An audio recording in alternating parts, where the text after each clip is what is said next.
world that have such an extreme, severe law that excludes everyone who's committed a felony for voting. These practices exist despite the fact that 80% of Americans believe that once you served your time, you should be able to vote. So there is real public support for this reform, and I think it really just needs to be focused, and that was a reason for me in terms of writing Stealing Democracy, the New Politics of Voter Suppression. Could you repeat the website one more time? It's stealingdemocracy.com, stealingdemocracy.com. And the subtitle is The New Politics of Voter Suppression. The author is Spencer Overton. Thank you very much. Thank you very much. I appreciate it. In Mecca and Main Street, news commentator Geneive Abdo describes issues facing Muslim Americans after the 9/11 attacks. She describes Islam as America's fastest-growing religion and argues that Islamic terrorists only make up a small percentage of the Muslim population. She spoke about it recently at Loyola Marymount University in Los Angeles. It's an hour and 15 minutes. It's a delight to welcome Geneive Abdo here to Loyola Marymount University. I got to know Jenny a couple of years ago when she was working for the Chicago Tribune. The two of us were part of a panel on Muslims in the media at Miami University. When they invited us, it was February, and so we thought, this is great, we're going to Miami. Turned out to be Miami of Ohio. They didn't tell us that part. But it was a wonderful chance to get to know Jenny and begin to do some work with her. She, at the time, was working for the Tribune. She's worked for television journalism, both here and with the BBC. Now is a special liaison for the United Nations, based out of New York. And she's here to talk about her new book, Mecca and Main Street, based on her conversations over the past 5 years with American Muslims about the issues of being an American Muslim post 9/11. It's my pleasure to introduce Geneive Abdo.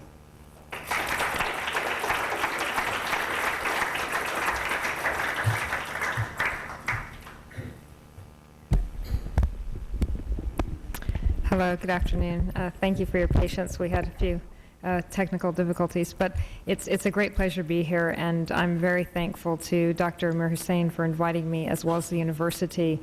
And as he mentioned to you, I did somehow find the sun in the same place that he was by coming to California. So even though we didn't find the sun in the middle of the Midwest, we found it in California. I wanted to begin today by just giving you a brief introduction, really, that would explain why I even came to write this book, Mecca and Main Street. I was a journalist for about 10 years in the Islamic world in the 90s, and I returned to the United States in 2001. Right before my arrival back in the United States, I had been actually a correspondent in Iran for 3 years for the British newspaper The Guardian. And when I came back to the United States, because I had spent so many years writing about Islamic issues, the first thing I did when I came back here was to try to meet Muslims living in the United States and to try to visit mosques and Islamic centers, because I was very curious how Muslims were living here in America as opposed to Muslims living in Egypt, Iran, and throughout the Arab world, which was the region that I covered as a journalist. And what struck me most about Muslims living here, at least that portion of the population that we call mosque-goers, people who are fairly pious, was that there were a lot of similarities, actually, between how they were expressing their Islamic identity here and how Muslims were expressing their Islamic identity in countries such as Egypt and across the Arab world. What I noticed, for example, was that expressing this religiosity was very important. Women were wearing headscarves, and there was an increase in mosque attendance. And even though these are somewhat superficial or outward signs of what it is to be a Muslim, they're still significant, and this is also true in the Islamic world. So then 9/11 happened, and as I continued visiting these mosques and Islamic centers, it was clear to me that a dramatic and significant change was occurring in the United States for Muslims in America, at least that part of the population that is fairly devout. And what I discovered was that in response to 9/11, a process that had been developing in the United States really over a number of decades was accelerating. That Muslims in the United States felt that suddenly they woke up after 9/11 and they were being characterized as the other in American society. That while they had been, for many decades, more or less an invisible minority, that suddenly they were under the spotlight. They were under the media spotlight. They were under the spotlight even by their neighbors and their friends that never really thought before 9/11 that they were any different than the next American. And part of their response to this realization was that they felt they needed to connect with one another. They felt that it became much more important for them to gather in their mosque communities, to gather in Islamic centers with other Muslims who shared their sense of increasing alienation, even though they had grown up their entire lives in the United States. So that was one response. And for a number of other Muslims, a second response was that they felt that they needed to clarify what exactly is this faith, Islam, that had suddenly become known to Americans. Here was an entire population that knew very little about the Islamic world. They knew very little about the countries of origin where many Muslims come from, and they felt that the faith was being distorted. Every day you turn on the television, particularly the more conservative television programs, and you see, to some extent, a demonization of Islam. And American Muslims felt that they wanted to clarify, they wanted to try to bring some education, they wanted to enlighten the population. And for some Muslims, the way they decided to go about this was to, as they explained it to me, to some extent to become ambassadors of the faith. For example, many women began wearing headscarves. Many people began to more or less, in a very public way, identify themselves as Muslims with the hope that somehow Americans would distinguish between the militants that they see on television and the militant movement that is now spread from Iraq to many countries across the Islamic world. They wanted Americans to be able to distinguish that fringe, that very minority of Muslims, from the majority of the 1.2 billion Muslims around the world, so that there is no confusion. Now, unfortunately, 5 years after 9/11, according to opinion polls and according to what is very obvious just in American society, there hasn't been much education. Americans haven't made that much progress in terms of trying to distinguish between the majority of Muslims as they live among them in America and those militants who are on the fringe. But nonetheless, as a result of this growing sort of lack of education, growing ignorance in the United States, Muslims in this country have charted their own course. And this is the story that I have told in Mecca and Main Street. In visiting Islamic communities and in examining this new creation of an Islamic identity, one of the places that I decided to write about is actually in California, located outside San Francisco. It's called the Zaytuna Institute. And the person featured here in this photograph is Sheikh Hamza Yusuf. He is the founder of the Zaytuna Institute. He founded it about 10 years ago after living for more than a decade and studying in Saudi Arabia and in North Africa. And what he has tried to do at the Zaytuna Institute, and particularly after 9/11, is he has tried to educate young Muslims, what we would call the second generation of Muslims. Their parents came to the United States beginning in the 50s and 60s. They're the first generation to be born here. He's tried to teach them about the Islamic sources, the Quran and the teachings of the Prophet Muhammad, from a much more intellectual perspective. So he hosts around the country what he calls Deen intensives, or in many ways sort of mobile madrasas, thousands of young people come to these Deen Intensive to try to learn what the Quran says about issues that are relevant to their lives as Muslims living in the modern world in a Western society. And he has tried to develop this movement to try to get away from more absolutist interpretations of the faith or more distorted interpretations of the faith, so that young Muslims in this country have a much more intellectual understanding of, for example, what the Quran really says about veiling, or what the Quran and the Islamic sources really say about the rights of women in Islam.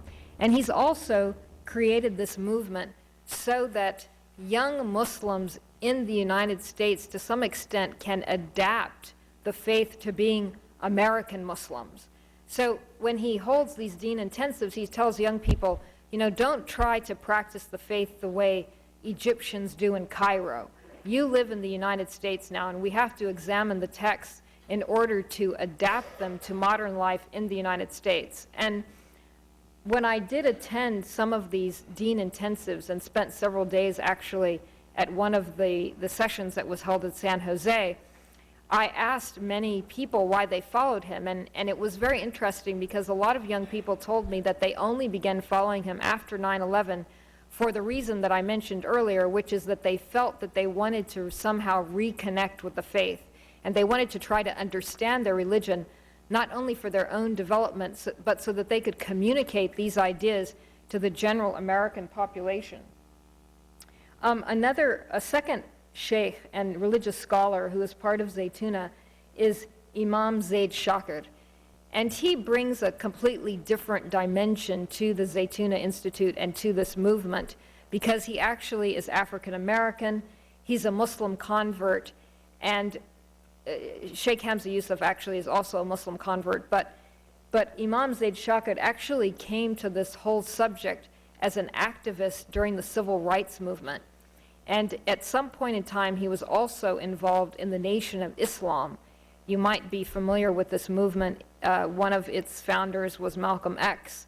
And to a large extent, before the 1960s, when there was a large immigration wave, when large numbers of immigrants moved from Pakistan, Egypt, and other countries to the United States, the primary Islamic identity in this country was actually an African American identity.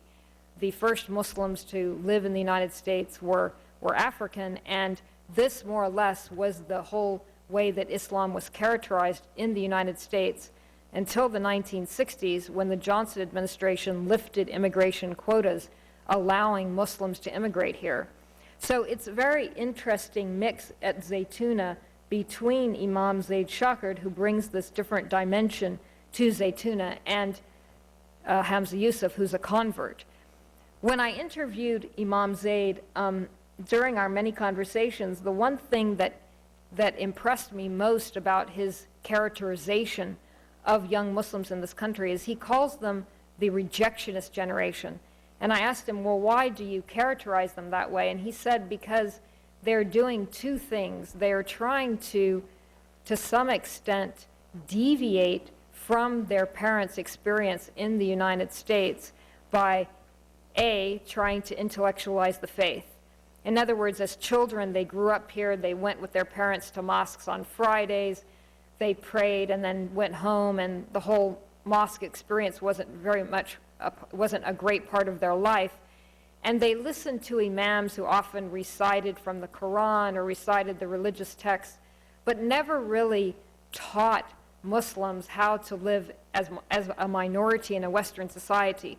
So he said, this is one thing the young generation is trying not to do, and this is one way that Zaytuna is trying to create a much more sophisticated educational system about Islam. The second reason he told me that he calls them the rejectionist generation is that they are also trying to create a much more cohesive community in the United States that is not segregated along ethnic lines. When the first Muslims began arriving here in the 60s, they created mosques that were very much segregated. The Egyptians created their mosque, the Pakistanis created their mosque, and generally there wasn't very much integration among the different ethnic groups. But many young Muslims, and certainly the ones that I interviewed and the ones that study at Zaytuna, are actually trying to create a much more integrated and cohesive community. And they're doing this, quite successfully, in fact, particularly after 9/11. Across the United States, for example, there are now hundreds of students who belong to Muslim students associations. And this is one way, for example, that through these associations on college campuses primarily, but even in high schools, Muslims are able to gather in these organizations, and it really doesn't matter what ethnic group you come from or what country your family's countries of origin are. In fact, they've almost become colorblind, and this is something that's very important to Imam Zaid Shakard, and one of the emphasis that is both that the Zaytuna places on their teachings with the young generation of Muslims, and also what they're doing actually on the ground in their communities and in their universities and high schools. The second chapter of my book actually is about a mosque in Dearborn, Michigan, and this is the mosque featured here. It's called the Dix Mosque. And the reason I decided, after visiting several mosques, to even focus on what happens inside a mosque is that the whole role of the mosque has changed dramatically in the United States, particularly after 9/11. As I mentioned briefly, it once was a place where people went to pray briefly on Fridays and perhaps during Ramadan and during some of the holy holidays in the Islamic calendar, but it was never a place necessarily where people gathered for social reasons or educational reasons. But today, there are far more mosques in the United States than ever, and the numbers of worshipers have increased dramatically, so much so that many mosques, such as this mosque, the Dix Mosque, has actually expanded in recent years. The number of mosques in the United States are estimated to be, the official count is something like 1,300, but actually there are far more, because there are many mosques that aren't even official mosques, official structures such as this one. There are many storefront mosques. There are many places that you wouldn't even know that it's a mosque if you passed by on the street. And this, again, is a result of this whole new creation of an Islamic identity that is much more pronounced today than it was in American history. This is the reading room inside this mosque, and just to give you an idea of what it looks like. But one of the other reasons that I chose this particular mosque, the Dix Mosque, is that I found inside this community where the majority of worshipers actually come from Yemen. They're immigrants from Yemen, recent immigrants. I felt that a lot of the conflicts that Muslims face in the United States were really displayed inside this mosque community. It's a very conservative community, it's very traditional, and in fact, until the 1980s, it was predominantly a mosque of Lebanese immigrants.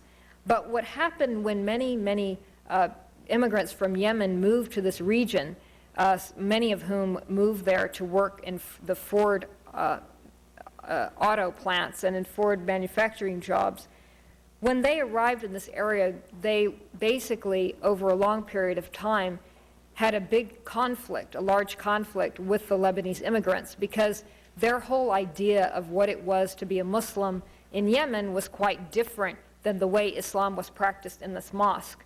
So there was a long conflict that happened over time that basically culminated in the 1990s when the Yemenis actually more or less took over the mosque and the Lebanese left.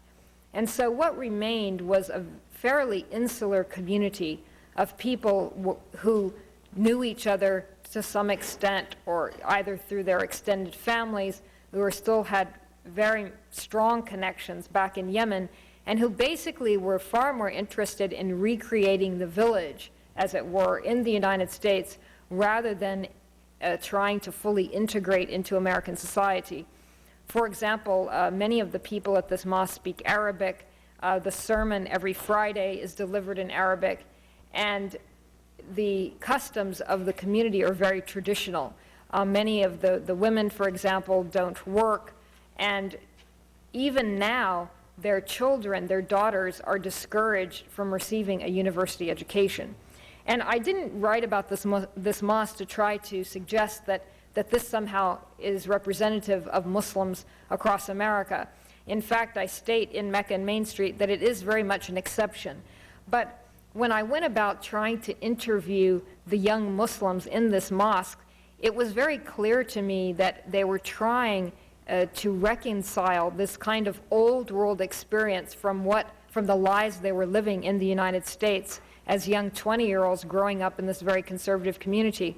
And what I found that was most interesting was that in the case of some of the young women I interviewed who had received a university education, even though they were pursuing careers as doctors, lawyers, sociologists, computer scientists, they still wanted to remain attached to this traditional community. They wanted to marry, and they wanted their children to be raised here so that they would still have this very religious and cultural upbringing. And they were very fearful, in fact, as they explained to me, that their children would somehow be tainted by mainstream American life. And so it was very important for them that while they received an education, while they were assimilating into American society, that they didn't want to lose this connection to the community. And I think that the lesson of this mosque, particularly these young Muslims, is really the lesson of the future of Islam in America, to the extent that, unlike many Muslims in Europe, I think what is so significant about the Muslim community here, particularly the young Muslims, is that they are charting a third course. And that new way is they are trying to find a middle ground that allows them to be pious, practicing Muslims in the United States, but not in a way that excludes them from American life. So they believe that there doesn't necessarily have to be a choice. They don't have to choose between being a devout Muslim and being a very patriotic American, that these two things are not mutually exclusive.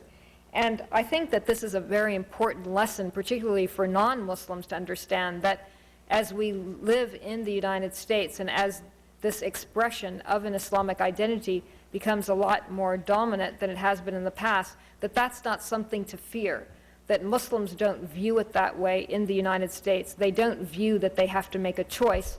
In fact, they're trying to find a third way that allows these two lives to exist in the same country. This gives you an example of what this mosque looked like in 1952. And the reason that I'm showing this photograph is just to show you the great progress that mosques have made, even structurally, over the last half century. Many mosques began this way, and in this particular case of the Dis Mosque, it was actually a pool hall. So over many decades, mosques collected funding not only from their own worshipers, but also from Arab countries. And in the case of this mosque, the way that it was able to expand in the previous photograph that you saw was through funding from Saudi Arabia. But this is actually how it began in 1952, when Lebanese immigrants founded the mosque. I wanted to also give some idea as to who are the 6 million Muslims in the United States. And I think that the statistics that have been gathered, which are not very sound, to be perfectly honest, there are very few studies that actually have been conducted of the community thus far. It's very difficult not only to interview Muslims, but also it's difficult to even try to collect information about their income levels, about their ethnic backgrounds, because the scholarship on the subject is actually very new. But what is particularly important, I think, for Americans to understand is that the composition of the community is very diverse. They make actually the average Muslim family earns at least $10,000 more than the average American household, And generally, Muslims are more educated than most Americans. So when I actually give lectures around the country, I think it's very important for Americans to understand this. And as you can see from this particular graphic, this poll, this particular study was actually conducted by Georgetown University and Zogby International, which is a polling agency. And I think in 2005, they interviewed 1,800 Muslims. And this is the information that was gathered from this particular survey. And I think that it's pretty accurate in the sense that I do think it reflects the community as a whole. As you can see from this graphic, the majority are South Asian, Arabs running a second, and with African Americans third. So you can see that particularly how the community has changed dramatically from what it was, say, even in 1940. This also gives you some idea as to the education level of Muslims, and as you can see, most are college educated, and even 23% or so have some college education, and then, you know, the others on down the line. But you can see that the community is quite educated.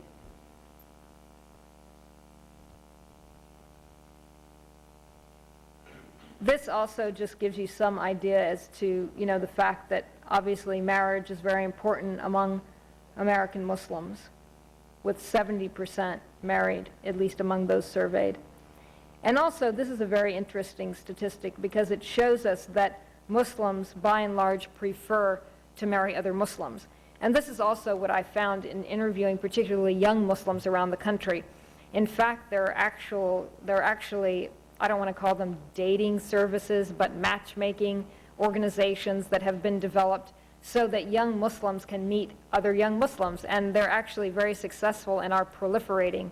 And again, what is different, though, about this desire to marry other Muslims than the previous generation is that in my interviews with some of these organizations, these matchmaking organizations, in fact, there are far more cross-cultural marriages now than there were previously. This is a graphic which gives you some idea as to the sort of desired professions. And as you can see, a vast majority of those interviewed are either professionals or they have technical training, technical jobs, with a very small percent having blue-collar jobs or jobs in the service industry. So again, this is indicative of the fact that Muslims in this country are very well educated, and a large percent are professionals.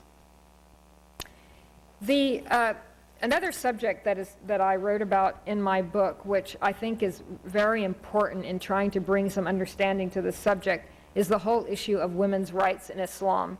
And featured in this photograph is Dr. Ingrid Mattson, who is a professor at Hartford Seminary and was recently elected president to the largest Islamic organization in North America called the Islamic Society of North America. She was elected just a month or two ago. She's a very interesting person, not only because she's a renowned scholar in her field, but also for the work that she's done as an activist in this country. She's actually Canadian. She's a Muslim convert. She converted in Pakistan when she was actually involved in doing refugee work many years ago. And she married a fellow refugee worker there who was from Egypt, and they moved to the United States. In the beginning chapter of my book, I profile Ingrid Mattson because I think that she shatters a lot of stereotypes that people associate with Muslim women. She does wear a headscarf. She describes herself as a neo-traditionalist in terms of her approach to interpreting the Islamic texts. Yet she is a professional. She's been very successful as a scholar, and she's an activist. She's also the mother of 2 children, and she received a PhD because her husband from Egypt supported her through graduate school. So I basically detailed her life in the book and also explained her work with American imams in the United States. And what she has done as part of her work as an activist is she has lectured and taught imams how to give women in mosque communities more rights in the United States. Typically, in a lot of mosque communities, for example, women are not allowed to serve on mosque governing boards. And this has become an issue that is hotly debated in this country, that, you know, women, of course, want to be part of the decision-making that goes on in a mosque. Another issue that has become very important in mosque communities is whether or not women should be separated in prayer, during prayers from men. In many mosques in the United States, women either pray behind men in the mosque, or they're asked to pray in a completely separate room that is completely sealed off from the imam giving the sermon. So if you go to a lot of mosques, for example, women can't even see the imam. They can only hear the sermon through loudspeakers that are placed in their particular section of the mosque.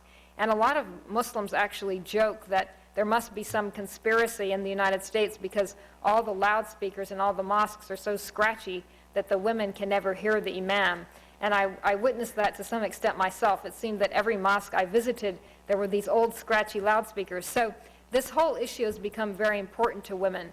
And as I followed Dr. Mattson around the country, I chose one particular anecdote as a way of introducing her in the book, because I thought that it was both humorous and also very telling of some of the struggle that is going on among women, Muslim women in the United States.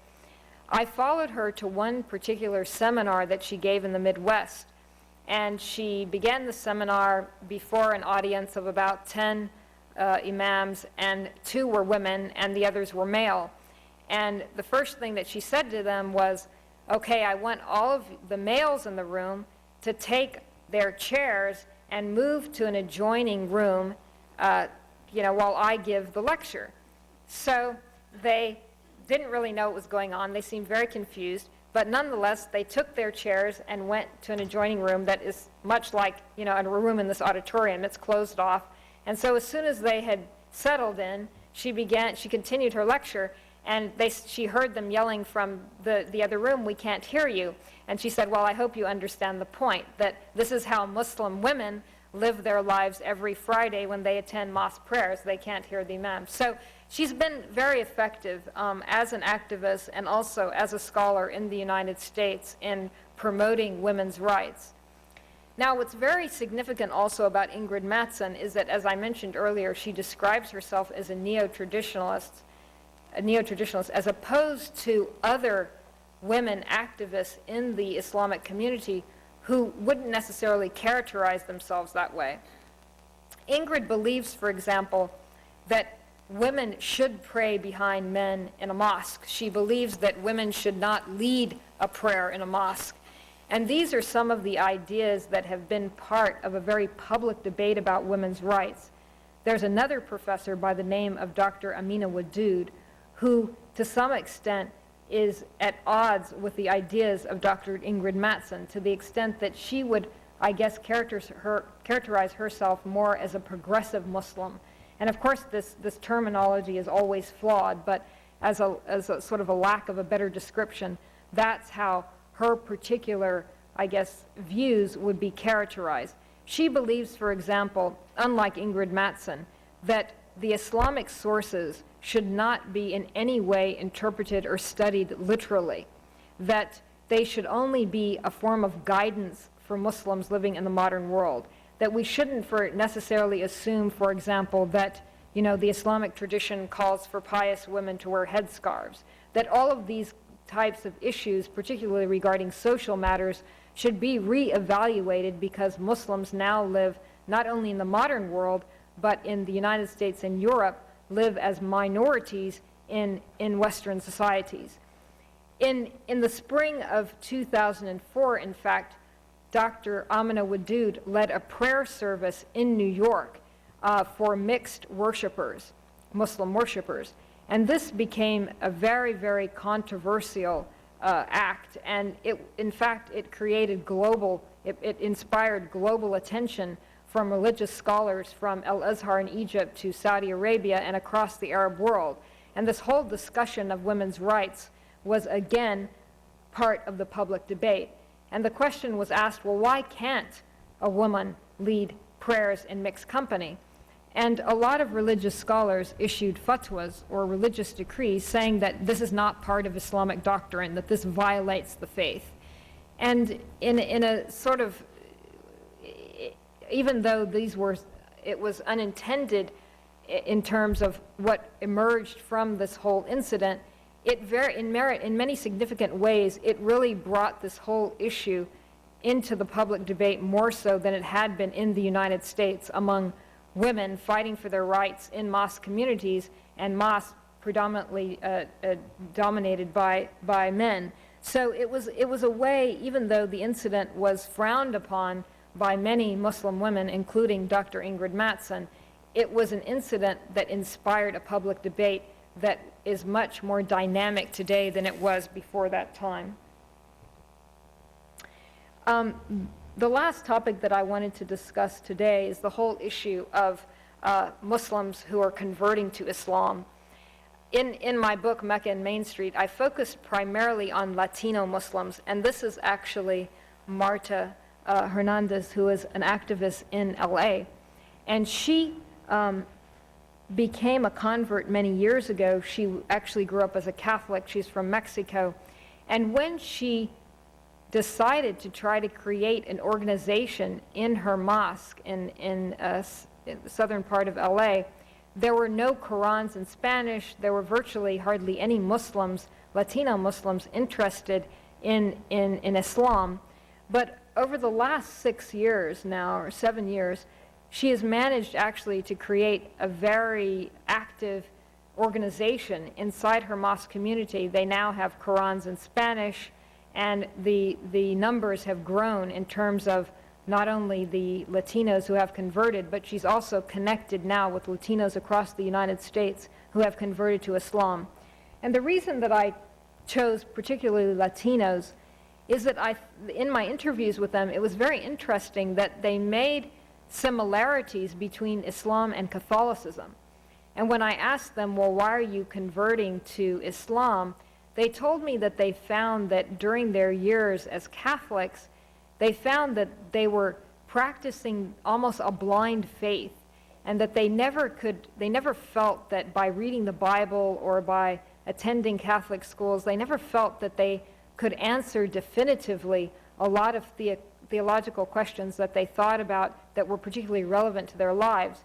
But they found that by reading the Quran and trying to study Islam, that somehow their new faith addressed many issues that were very important to their lives. And I thought that this was very interesting because it sort of goes against conventional wisdom, at least, what sort of prevailing thought is about Islam as a very absolutist religion, that Muslims follow a blind faith.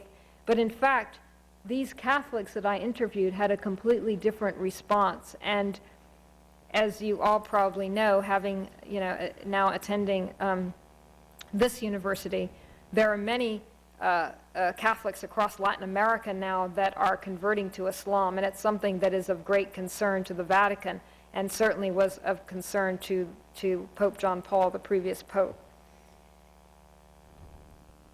This is another convert, Chris Irvin, who is not Latino, but I profiled him in the book because he actually became a Muslim recently and then went to fight the war in Iraq.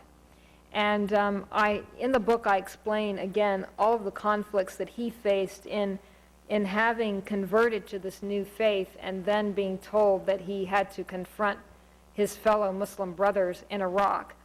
And for Chris, of course, it was a very difficult decision. And unlike a lot of Muslims in this country, the other reason that I profiled him in the book is that he has a very different view of U.S. policy in Iraq. Muslims overwhelmingly, of course, well, Muslims, not only Muslims, but people around the world are very much against U.S. policy in Iran, Iraq, Afghanistan, and generally policy of the Bush administration toward the Islamic world. But in Chris's case, he's actually thought about these issues in a completely different way. And he, in his mosque community in San Antonio, Texas, he tries to convince fellow Muslims that having served in Iraq, the situation is not as black and white as they think, that in fact the United States, at least in his view, by overthrowing Saddam Hussein, has created some positive developments in Iraq, even though, of course, it certainly doesn't look like that at this stage. So that's Chris praying in the Iraqi desert. So just to sum up, I hope that this has given you some idea of what the lives of the 6 Muslims who are living in America are like. And again, the reason I wrote this book is to try to not only familiarize Americans with Muslims living on American soil, but to also try to shatter many of the stereotypes and the conventional wisdom that many people sort of, or ways that people think about this subject, from what imams are doing in this country, to how women live, to why people are converting.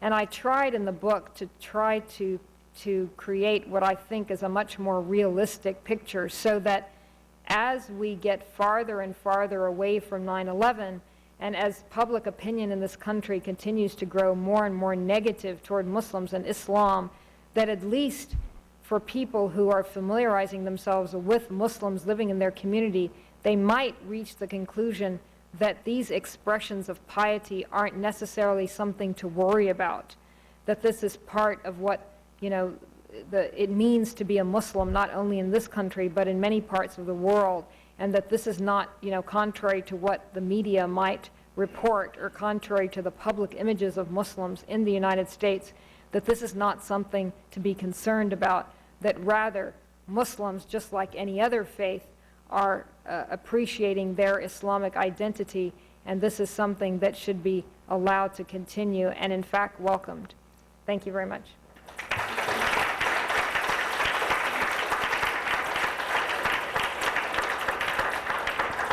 Thank you for that, Jenny.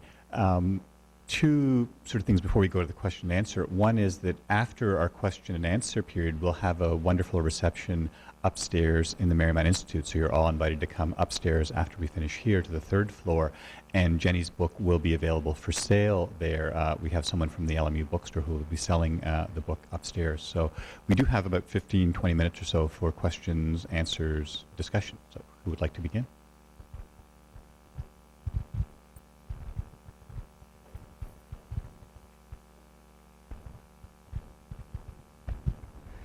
Hi, I was just wondering, you didn't mention anything about Shia versus Sunni Muslims, and I was wondering, is that an issue in America or is it not? It's an issue. It's not an issue. I mean, in Dearborn, for example, Dearborn probably has the highest concentration of Shia Muslims, and they have their own mosques, and they pray separately from Sunni Muslims. I didn't address this in the book because it's almost an entirely different subject. And so I wanted to concentrate primarily on Sunni Muslims. What has happened, I think, here, and certainly not to the degree that it's happening in a country like Lebanon, is that in the aftermath of the Israeli invasion of Lebanon, you are seeing, at least in the Middle East, much more unity among Sunni and Shiite Muslims than we've seen historically.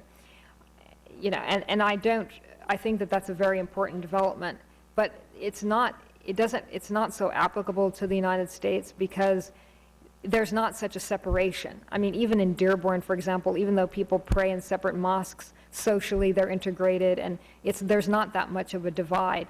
But there certainly is a lot more discussion in this country of how Sunni and Shiite Muslims can unify than there was before. So much so that actually at the convention of this organization that I mentioned earlier, the Islamic Society of North America, they have an annual convention every year in Chicago, and it's always during Labor Day. And I attended this convention just a few weeks ago. The keynote speaker was the former president of Iran, Mohammad Khatami, and it was very significant that a large Sunni organization, the Islamic Society of North America, would invite a very prominent Shiite leader to give their keynote address. And so I think that you will see more evidence of this unity as time goes on.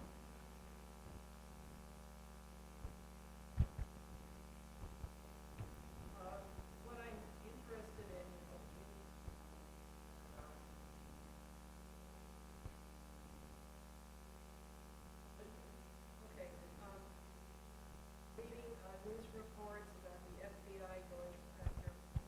charities. Reading that one's live. Better? Okay. Reading news reports about the FBI going after Muslim charities. We have other kinds of government investigations of Muslim organizations of various kinds. Did you discuss this sort of thing, which has been going on since 9/11? Did you discuss this sort of thing at all in the book? No, I don't discuss in the book Muslim charities, but the investigations. I allude to it more than, actually provide any sort of detailed discussion. I think that the Islamic community has been completely influenced and affected by the massive raids that have been conducted in people's homes and mosques. I mean, the USA Patriot Act has had an enormous effect on the community, and this has contributed to a sense of feeling alienated from mainstream society. And again, this is a new feeling that's directly related to 9/11. I mean, it's unfortunate that these domestic policies have been enacted because, of course, they deprive not only Muslims of those civil liberties, but all Americans. But I think that Muslims the community has been deeply affected by this. I mean, I'll just give you a small example. One mosque that I do discuss very briefly in the book is a mosque in a suburb of Chicago. It's called Bridgeview. And it had been under government investigation for nearly 10 years. After 9/11, because of the USA Patriot Act, of course, the FBI was given all sorts of liberties that they didn't have before 9/11 to investigate this mosque. And it's had an enormous effect on the community, even to the extent that they were threatened by the people living near the mosque. They were always very concerned about how they were portrayed in the local paper, which was the Chicago Tribune. What happened in the end is that in the summer of 2005, the FBI, the government did charge one worshiper at that mosque, not with raising money for Hamas, which was the original intent of this decade-long investigation, but a minor offense that at the moment I can't recall. But never, even though the mosque itself, the mosque governing board, the mosque leadership was in no way implicated in this case, again, the headlines in the newspaper was that a man from Bridgeview was indicted by the U.S. government. So you can see how these cases sort of taint an entire community, even though now that we're 5 years from 9/11, most of these cases brought against Muslims on terrorism charges have completely evaporated in the courts. I mean, from, Captain Yi to many other Muslims who found themselves somehow targeted by the U.S. government. So to answer your questions, yes, these cases have had a profound effect and have certainly contributed to this sense of feeling, under siege or alienated from mainstream society.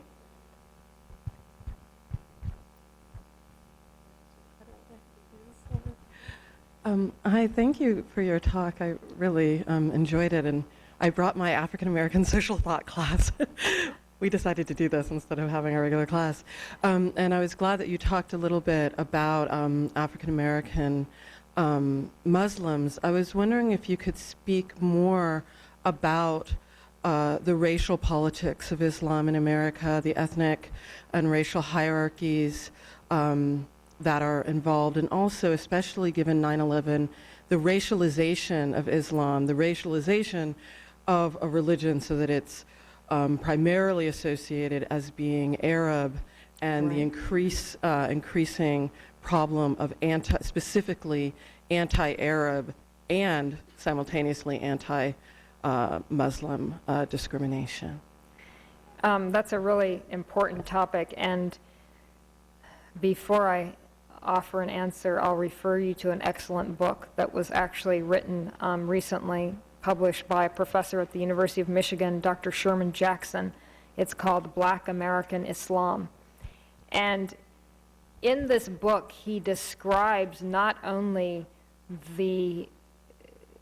how the Islamic identity in the United States has shifted from what we call indigenous Muslims, those Muslims born here, to immigrant Muslims, the Muslims who began immigrating in the 1960s and who now, as you saw from this chart, comprise the majority of Muslims in this country. he makes several points in the book, which I think are very important. One is that after 9/11, and particularly as the composition of the community has changed, African American Muslims have suffered a great deal, because they not only now find themselves as more of a minority than they were historically, but now suddenly they're being told by immigrant Muslims, we know the true Islam. We understand the faith because we come from Pakistan and Egypt, and what you have practiced for 2 centuries in the United States isn't really the true Islam. And in Dr. Jackson's book, one line that I thought sort of summarized his thesis very well is he said, African American Muslims moved from the back of the bus to the back of the camel. And he's a very clever writer as well as speaker. But I think that the African American experience now is very complicated, and they certainly are suffering in different ways, but certainly no less than that of the who we call immigrant Muslims. Another way that they have, I think the way that the whole identity of Islam has changed in this country, the way it's affected their lives, is that there has always been some tension, some degree of tension between indigenous and immigrant Muslims, but I think that this tension has grown. Now, I mean, it's grown historically as more and more immigrant Muslims moved here, but what 9/11 has tried to do, and to some extent, is I think that both segments of this community, African Americans and immigrant Muslims, felt that 9/11 should have been or should be a turning point in terms of their ability to unify more than they have historically. And this unification hasn't really happened, but at least now there's a public discussion about it. I mean, as I mentioned, at this ISNA convention in Chicago, there were a lot of seminars about how African American and immigrant Muslims can try to join forces, not only through their grassroots organizations, but even politically. I mean, I'm sure that you've read some of the stories now that the first Muslim might be elected to Congress, or at least has a good chance at being elected to Congress. So even on a political level, there are a lot of public discussions. How can our 2 communities join forces to become a very influential and powerful voting bloc in the United States, the way any other interest group has become? How can we join forces so that we can, rather than having all these very splintered organizations, create an umbrella organization in which both African American Muslims and immigrant Muslims are represented, so that we can have a much more influence, so that we can organize on the ground in our communities, raise funding collectively, this kind of thing. So a lot of these discussions are going on, even though there hasn't been much movement in terms of unifying these communities. But I think that African American Muslims are suffering in different ways. They're suffering by being overshadowed by this immigrant sort of identity, and they're also suffering because they feel that having recovered and to some extent made progress as a result of the civil rights movement, now they have to suffer yet again by being Muslims. Now they are a new label has been attached to them. So this is sort of, in a very simplified form, but gives you some idea as to what their own experience is now post 9/11. I didn't really address this in my book, Mecca and Main Street, except in the 3rd chapter, which is a chapter that summarizes the history of Muslims in America.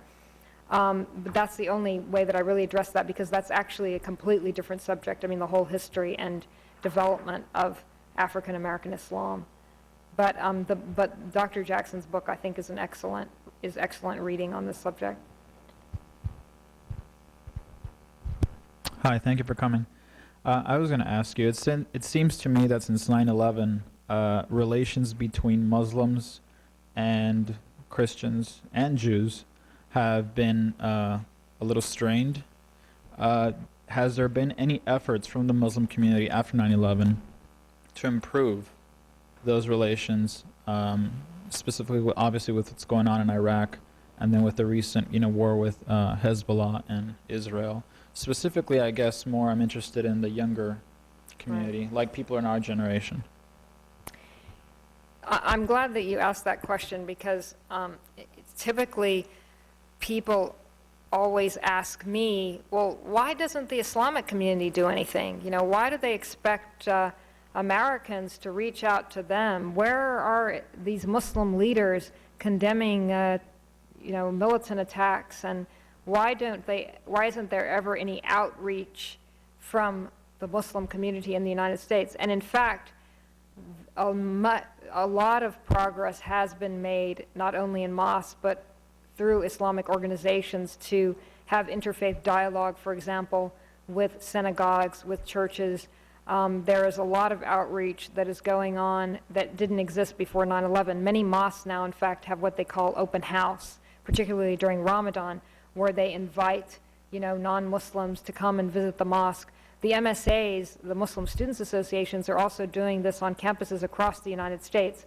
They host what's called Islamic Awareness Week, where it's a week of where they bring speakers to give lectures, and they have iftars if it's during Ramadan, the breaking of the fast, and they organize all of these activities to educate, in this case, non-Muslim students as to what Islam is all about, with the hope, again, of trying to clarify what is Islam as a faith and what has been distorted by the militant fringe.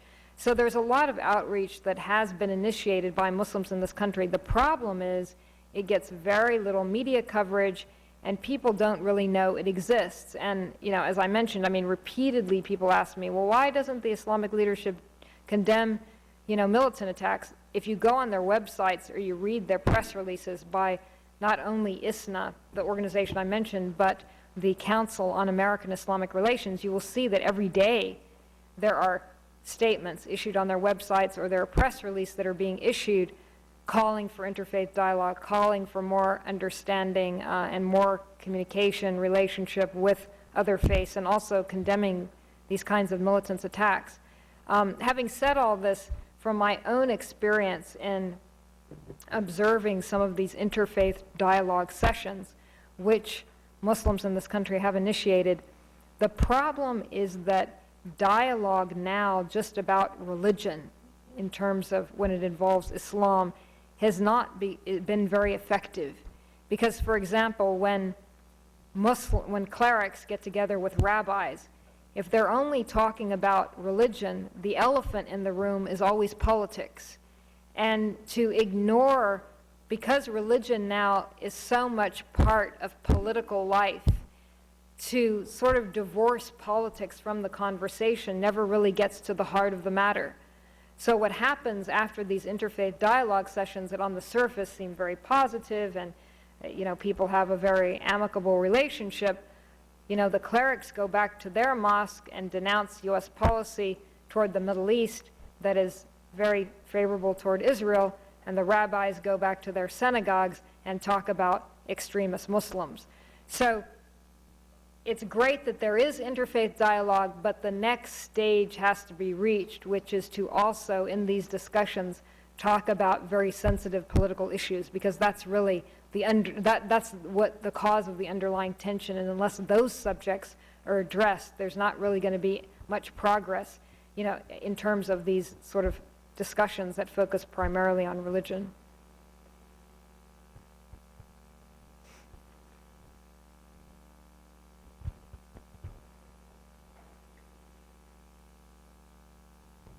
Hi, thank you for coming again. And you say there's a movement among young Muslims to kind of unify and stand out, but I as a young Muslim, have observed that my friends, there's also kind of a movement towards alienating from the religion. So because of all the stigma, terrorists are associated with Muslims. And for example, many of my female friends have chosen not to wear a head veil. So what do you think of that? Certainly that's, a sentiment that's felt by a lot of Muslims. Some people, after 9/11, took off their headscarves for the reasons that you just described. I think that particularly within the Muslim Students Associations, or the ones that I visited and the people that I interviewed, there have been a lot of debates about who to include and who to exclude. And on some more conservative campuses, for example, there are discussions, or some of the MSA presidents, some of the leadership, they don't really want women who don't wear headscarves, hijab, to be admitted to the Muslim Students Associations. And this has been very alienating for a lot of Muslims who probably don't wear headscarves or are more on the secular side of life. I think this is something that's being sorted out, and it's certainly being discussed very openly inside these organizations. I do think, however, that there is a movement toward much greater understanding. One of the Muslim Students Associations that I wrote about in Mecca and Main Street was actually at the University of Michigan in Dearborn. And the young person that I profiled, Farhan Latif, he was actually beaten by very conservative Muslims who had been at the helm of this Muslim Students Association until he arrived and was elected president. And after he was elected president, on a platform of having a much more inclusive association, he said, we don't care if women wear headscarves, we don't care about whether you're interested in these very public displays of piety, we just want Muslims to join our organization so we can have a very diverse association. Well, he was actually beaten and hospitalized by very conservative students who tried to run him over in their car even after he was beaten. And I described this incident in the book. So I'm not trying to, in any way create an impression that, this is, that there is certainly not, any divisive discussions, or that there isn't sort of, splintering among young Muslims about many of these issues. But I think that as time goes on, and in the case of this Muslim Students Association at the University of Michigan, what happened over time is that the students came to the aid of the association, Muslim students from, diverse backgrounds, and basically through their support of the organization, the conservatives became such a minority voice that they left and created, I think now they created a mosque off campus. And this has been the story of on some other campuses as well, is when the conservatives become the minority voice, they then move to create a mosque off campus. And so I think that there has been, again, a very positive development that has come from whatever friction has existed in debating all of these issues about whether, how conservative an association might be. And so I think that, for the young generation, for certainly those people that I interviewed, I think that the majority, though, overwhelmingly the majority, is becoming much more inclusive and much more open-minded. And this is something that they're definitely striving for, so that these minority conservative voices won't dominate a lot of the organizations that are now developing.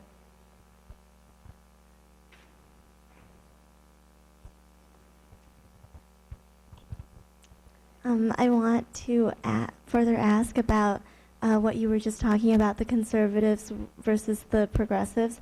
I know that in this country there tends to be two viewpoints. Really conservative people say there must be some truth to the stereotypes, or else why would those stereotypes exist? And very sort of more liberal people say that, well, the extremist Muslims are just a small percentage of Muslims in the world. And so I just want to know if what sort of the percentage is. I know it's really hard to gauge, but throughout the world, how many Muslims are super conservative about women's rights and practices, and how many are sort of more progressive and are more inclusive? You're talking about globally, not the United States. It's of course impossible to determine. I mean, there are studies underway now. There's actually a huge project underway now by the Gallup organization called the Muslim World Poll, and they're not they're polling Muslims in numerous Islamic countries to ask questions that would to some extent directed at what your general question is.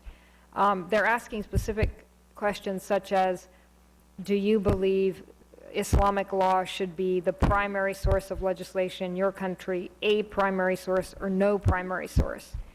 And what they have found, at least in the early stages of this poll, is that in a country like Egypt, for example, far more people than you might expect believe that Sharia law, Islamic law, should be at least a primary source of legislation. So through this kind of polling data, through these types of surveys, we're learning a lot more about what Muslims think, which is very important, because at least at this point, we don't know really what the Muslim world thinks. We just think we know what they think, and that's part of the problem.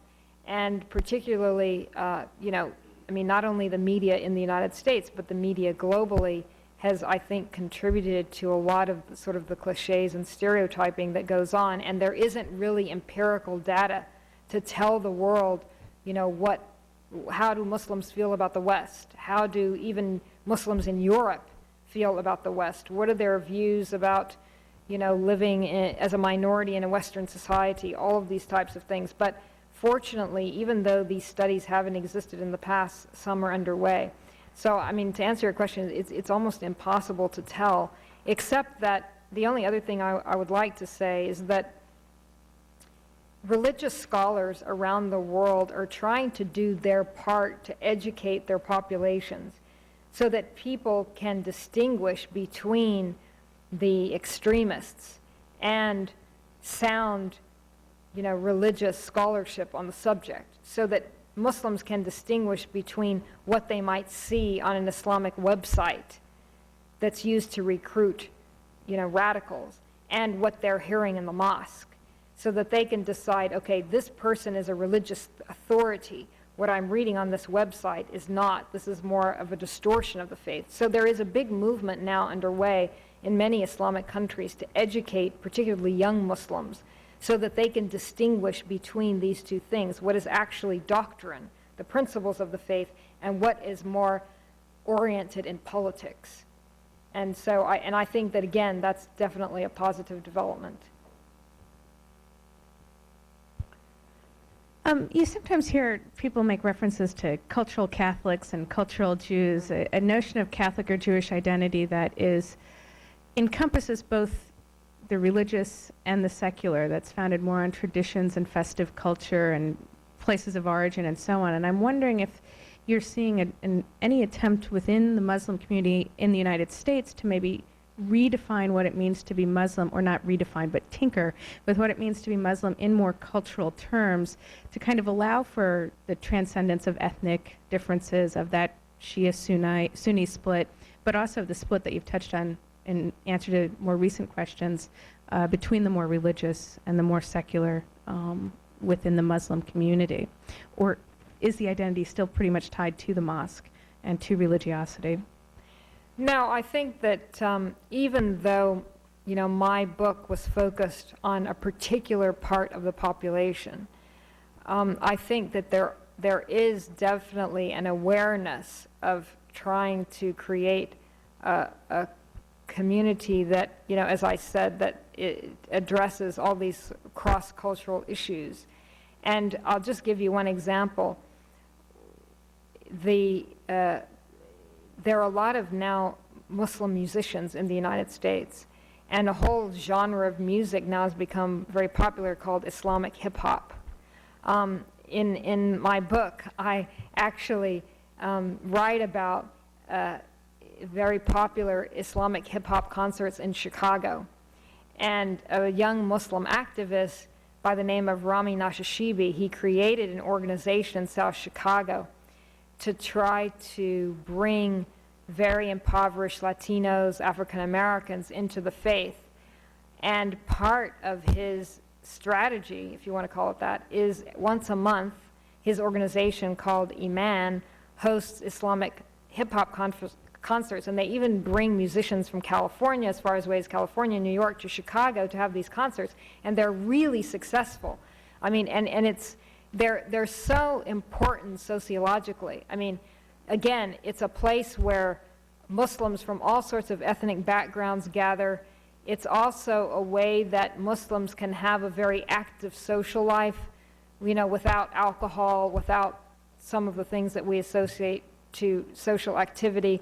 And it's also a way to express, not all of these lyrics are, about Islam necessarily, but it's a way to express the faith in a much different way that isn't tied to the mosque.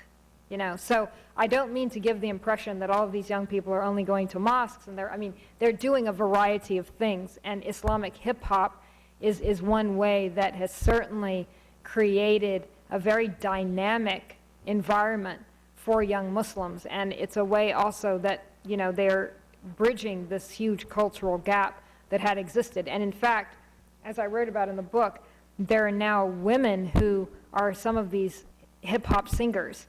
And, again, not to say that it's taboo for a woman to stand up in a mixed crowd and sing, but there are some people in the older generation who would frown on that and say, well, there shouldn't be these young women, wearing jeans at a hip-hop concert. That's not sort of in keeping with the tenets of the faith. So this is just to give you one example. This is something that's going on. And one of the centers is actually California for this music.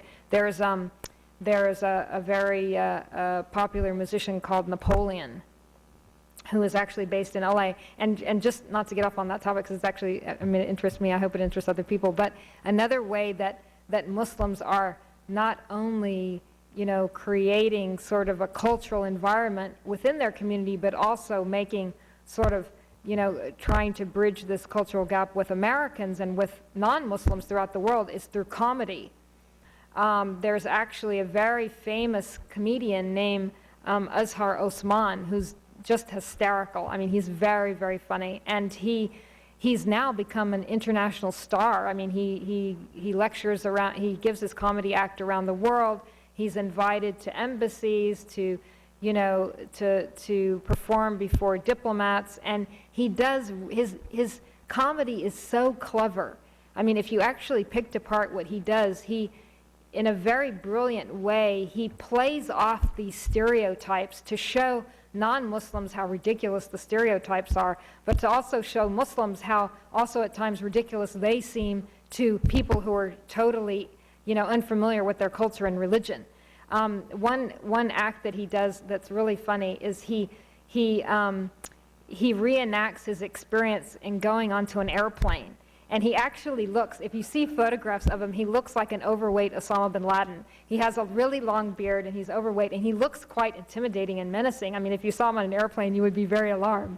And he does this whole act where he goes into an airplane and he says in the beginning, when I first get into the airplane, everyone grabs their cell phones and they say, oh, honey, I love you. I'm about to die now. And he says, and then I go to the bathroom and everyone wants to lock me in the bathroom because so I don't come out and blow up the plane. He says, so I spent a lot of my trips inside the bathroom. He says, and then when I exit the plane, when the flight's finally over, everyone comes and hugs me and kisses me and says, thank you for not blowing us up. But anyway, this is some of the routine that he does, which is very funny. And he's been very successful. We've got time for one more question, and then we'll have more questions in the informal discussion. Thank you very much for giving us really at hand and certainly narrative, say, observation of your good the talking. But I have a question: is in Ramadan in Islam, I have a friend who is very pious Islam, and I met him, and I really like to visit Mecca. Do you think they'll accept me? He was thinking. He said, nope, by our religion, you are not allowed to visit that particular areas. I said, well, that's very much exclusiveness. I find out Islam does have it.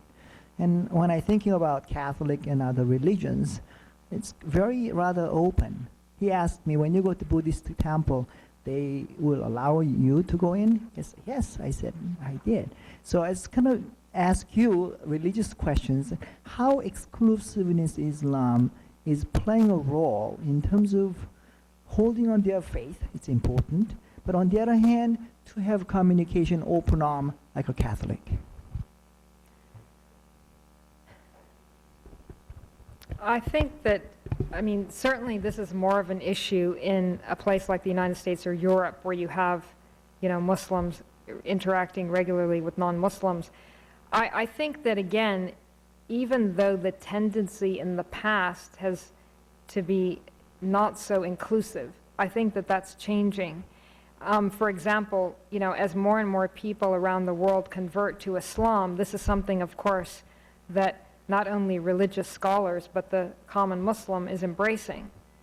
And so obviously, if you just look at the rate of conversion to Islam, this cannot be sort of a religion that is working to exclude people. Otherwise, why would the rate of, I mean, Islam is the fastest growing religion in the world, and from what we know statistically in the United States, the fastest growing religion in the United States. So if, yes, you do, there is a tendency, I think, not so much to be exclusive, but to preserve the tradition and the teachings of the faith. Because it's a very dynamic faith, it has a long history, and it's very, in order to understand Islam at its essence, it's a very complex religion that requires years and years of study. So I think that there is a tendency, certainly around the world, that because it's such a complicated religion, that a lot of study is required, not only to, you know, not necessarily to convert, but to actually understand the faith in all of its complexities. So I think that this is some of the this has to do with some of the reservation that you might be referring to. But again, you know, people are converting around the world, and that can only indicate that if Islam